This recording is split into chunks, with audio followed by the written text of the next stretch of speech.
자, 오늘 본문은 창세기 31장입니다. 1절에서 9절까지. 야곱이 라반의 아들들이 하는 말을 들은즉 야곱이 우리 아버지의 소유를 다 빼앗고 우리 아버지의 소유로 말미암아 이 모든 재물을 모았다 하는지라.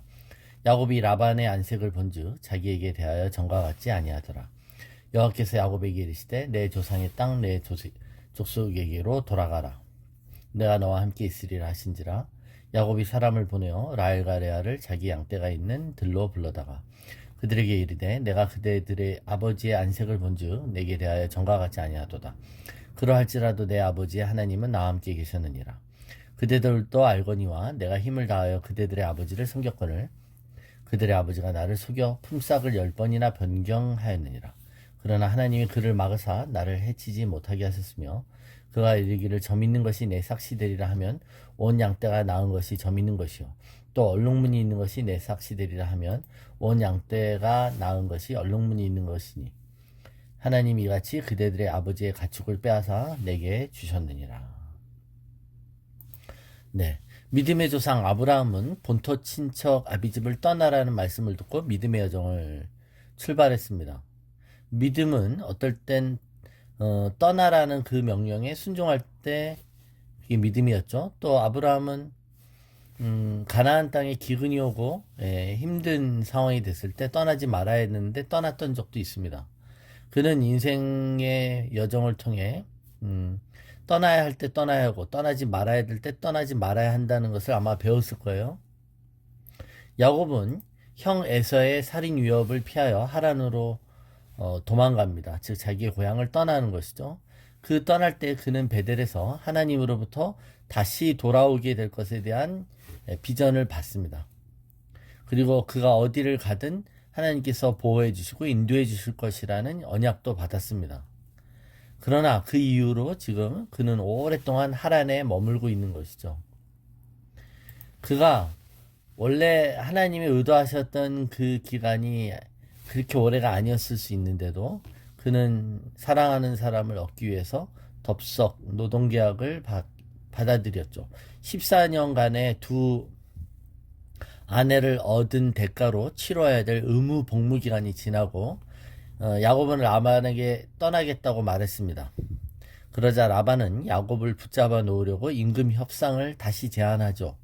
그리고는 너도 돈 벌고 떠나야 되지 않겠냐라고 하며 그의 욕망을 자극합니다. 그리고 그를 다시 붙잡아 놓습니다. 라반이 야곱과 한 이 임금에 대한 약정은 어떻게 보면 전적으로 야곱이 불리한 계약이었어요. 그럼에도 불구하고 그 새로운 계약을 통해 하나님은 야곱을 도우심으로 야곱이 부자가 되게 하십니다. 그러니까 결국 야곱은 지금 14년 플러스 6년 그래서 20년을 고향에서 떠난 지 20년 동안 이민 와서 생활하다가 있는 것이죠. 네. 그런 20년 만에 하나님이 다시 야곱에게 나타나셔서 너 떠나라고 말씀하십니다. 예. 예. 하나님이 떠나라고 말씀하시면 떠나야 하죠. 만일 떠나야 할 때 떠나지 못하면 우리는 고난을 겪습니다. 이 고난은 믿음의 시련이나 고난이 아닌 것이죠. 어떻게 보면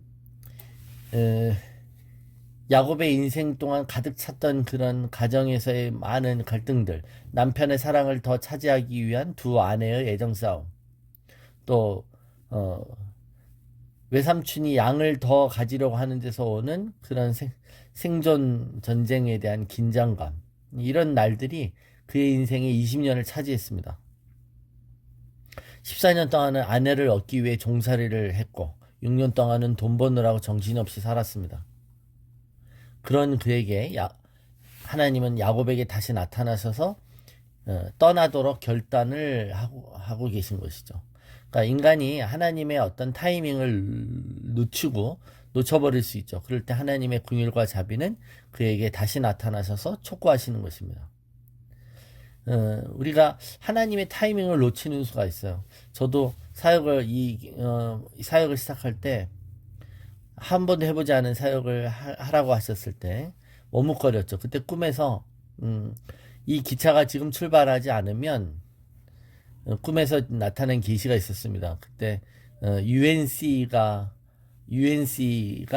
막을 거라고 그랬습니다. UNC. 그래서 나한테 UNC가 뭘까라고 했었을 때, 그때 실제로 UNC는 유니세프도 아니고, 그때 이제 그날 저한테 계시 주신 것은 그날 uncertainty였습니다. 그게 uncertainty, 불확실성이죠. 불확실성. 그러니까 지금 머뭇거리면 이제 언제 시작해야 될지 불확실할 거라는 겁니다. 그럴 때 이 시작하라고 하는 음성을 놓치도록 하는 것이 원수의 회방이고 원수의 방해였던 것이죠. 자, 머뭇거렸던 야곱에게, 어쩌면 시간을 허송세월했을 수도 있는 야곱에게 하나님은 다시 나타나셔서 결단하도록 부르십니다. 가나안 땅으로 돌아가야 한다는 것입니다. 아마 머리로는 돌아가야 한다는 것을 알고 있었을 거예요. 그러나 돌아가지 못했던 이유는 무엇입니까? 네, 이제는 여기가 고향이 되어버렸습니다. 하란 생활에 너무 익숙해 있고, 또 다시 이제는 고향 땅이 더 생소하고 기약 없는 불확실한 미래입니다. 그래서 하나님의 음성을 듣고 또 머뭇거릴 수 있는 것이죠. 외국에 이민하시는 분들이 처음에는 외국 생활이 더 서먹서먹하고 어색하지만 한 3년만 살다 보면 오히려 외국 생활이 더 이제 자기 나라 같고 자기의 본향이 더 서먹서먹해진다고 하죠. 우리가 어떤 휴직을 하거나 잠시 자기의 본업을 떠났던 사람들이 장기 휴직을 하다가 다시 복직을 할 때 오히려 그 일에 대한 두려움들이 있습니다. 서먹서먹함이 있습니다. 운동선수가 부상을 당해서 잠시 운동을 하지 않고 재활을 하다가 복귀를 하려고 할 때 다시 그 기간이 길어졌을 때 다시 돌아가려고 할 때 전처럼 내가 과연 운동을 할 수 있는지 자신감도 또 그런 확신도 사라지는 것입니다. 야곱은 이미 6년 전에 한번 떠나려고 했었습니다. 근데 그때는 벌어놓은 돈이 없어서 주저앉았죠. 돈이 없다라는 것을 알고 라반이 그를 자극했고 그는 돈이 없다는 자신의 현실에 동의했습니다. 또 이제는 돈도 생겼지만 이제는 자신이 이뤄놓은 이 모든 기득권들을 포기할 수 없어서 주저하고 있는 것입니다. 그런 주저하는 그에게 하나님이 말씀하시고 그의 결단을 도와주시죠. 야곱은 하나님의 도움으로 인해 라반보다 더 많은 재산을 모으게 됐습니다. 6년 만이죠. 실제로 6년 전에 있었던 그 불공정한 계약은 하나님이 꿈으로 계시해 준 그 계시를 따랐던 것이죠. 이 야곱이 왜 그 불합리한 계약을 했는가에 대한 것을 오늘 본문 뒷부분에 우리가 어제 읽었던 이 뒷부분에 설명을 합니다. 아마 그 꿈은 비밀이었을 거예요. 아마 자기 아내들한테도 얘기 안 하다가 이제 요번에 얘기하는 겁니다. 태어나는 양들 중에 보통 한 20%를 품삯으로 받았었다면 결코 야곱은 라반보다 부자가 될 수 없었겠죠. 근데 계약 조건이 아롱진 것과 얼룩진 것은 다 이 야곱이 거다라고 하니까 오히려 아롱진 것과 얼룩진 게 더 많아졌으므로 더 부자가 됐다는 겁니다. 예. 자, 부자가 아니었을 때는 괜찮습니다. 부자가 되자 야곱의 부에 대한 시기와 비난이 시작됩니다. 이게 오늘 본문이죠. 라반의 아들들이 아버지를 대신해서 이 야곱을 비난합니다. 야곱이 우리 아버지의 소유를 다 뺏어갔다는 거예요. 사람이 별로 힘이 없고 재산이 없을 때는 사람들이 주목을 받지 못합니다. 정적이 생기지도 않고 그를 미워하거나 시기 질투하는 사람도 없습니다. 근데 유명해지고 잘 나가면 반드시 적이 생기고 모함하고 시기 질투하는 사람이 생기는 것이죠. 네. 그래서 누군가 나를 시기 질투한다는 것은 그만큼 내가 무시 못할 세력이 영향력이 있다는 것이기도 합니다. 라반의 아들들이 야곱이 부자가 된 것은 우리 아버지의 소유를 빼앗은 것이라는 어떻게 보면 적반하장격의 말도 안 되는 누명과 같은 말들을 하기 시작합니다. 그리고 게다가 삼촌 라반의 태도가 정과 같지 않다고 기록하고 있죠. 이게 서먹서먹해졌다는 뜻이 아니라 이제는 으르렁거리는 적대감이 표시되었다는 얘기입니다.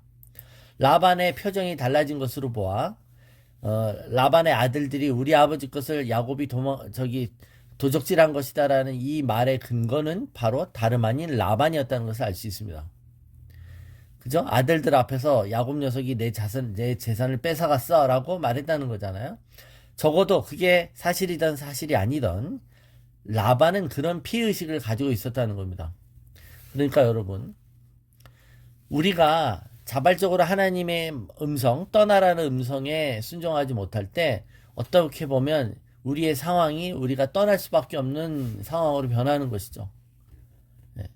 주변 사람들이 나를 다르게 대하기 시작할 때 그것이 어떻게 보면 나를 떠날 수 없게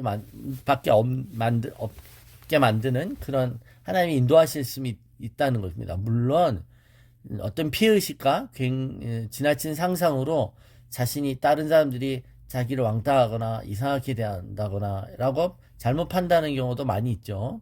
그것과 그거는 구분해야 됩니다. 그러나 환경을 통해 지금이 떠나야 될 때임을 알려주는 하나님의 친절하신 인도하심일 수 있는 거예요. 그래서 환경은 하나님의 음성과 내적인 평강 다음에 오는 컨펌 중에 순위가 좀 낮은 거예요. 예. 이미 하나님의 말씀이 있고 그 말씀대로 내가 미적거릴 때 그죠? 그 다음에 평강과 그 다음에 최종적으로 환경이 열려야 되는 거잖아요. 자, 라반과 그의 아들들은 야곱에 대해서 적대감을 품습니다. 이 적대감을 품는 것이 결국 야곱이 하나님의 음성에 순종케 되는 그런 촉진제가 되었다는 겁니다. 그러니까 여러분, 우리 삶에서 누군가 우리를 미워하고 누군가 우리를 시기 질투하는 게 꼭 나쁜 효과만은 아니라는 거예요. 그래서 뭐 우리가 늘 하는 말, 모든 것이 합력하여 선을 이룬다는 것입니다. 결론적으로 야곱이 하나님의 부르심에 응답할 수 있는 계기가 되었다는 것이죠. 그러니까 애굽에서 이스라엘 백성이 오랫동안 400년 동안 노예로 살았습니다. 하도 노예로 오래 살아서 노예가 편하게 된 거죠. 노예 생활이 더 좋은 거예요. 이거를 우리는 노예 근성이라고 합니다. 그래서 새로 노예 자유인으로서 살거나 하나님이 주신 유업을 받기에는 아직 부족하다라는 것이죠. 그래서 그들을 광야에서 훈련을 시켰어야만 했는데 일단 광야가 시작되려면 홍해를 건너 나와야 되는 거 아닙니까? 네. 그들이 나오기를 원치 않는다면, 그들이 압박과 묶임에서 자유케 되기를 원치 않는다면 아무도 못 도와주는 겁니다. 네. 그래서 이 이스라엘 백성을 애굽의 바로가 착취와 포갑으로 압박하게 되자 이스라엘 백성들이 하나님께 부르짖죠. 그죠?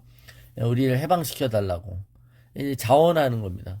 그러니까 여러분, 자신의 정체성을 잃어버린 백성에게 자신의 정체성과 자기가 어디 있어야 될지, 그리고 떠나야 될 때 떠나지 않고 있을 때, 또 떠나지 말아야 될 때 떠나고 있을 때, 우리 삶에 있어서 어떤 고난은, 우리 삶에 있어서 핍박은, 우리 삶에 있어서 어떤 환경의 변화와 이런 애매모호한 고난들은 어쩌면 우리를 하나님의 뜻 가운데로 다시 모르시는, 우리를 하나님의 뜻 가운데로 초청해 주시는 그런 하나님의 배려일 수 있다는 겁니다. 그들이 편했으면 절대 떠났을까요? 그러지 않았을 거라는 겁니다. 이제 야곱은 정말로 떠나려고 합니다.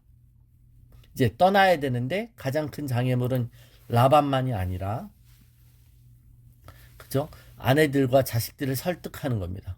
만일 같이 동조하지 않으면 가는 게 의미가 없기 때문에 그렇습니다.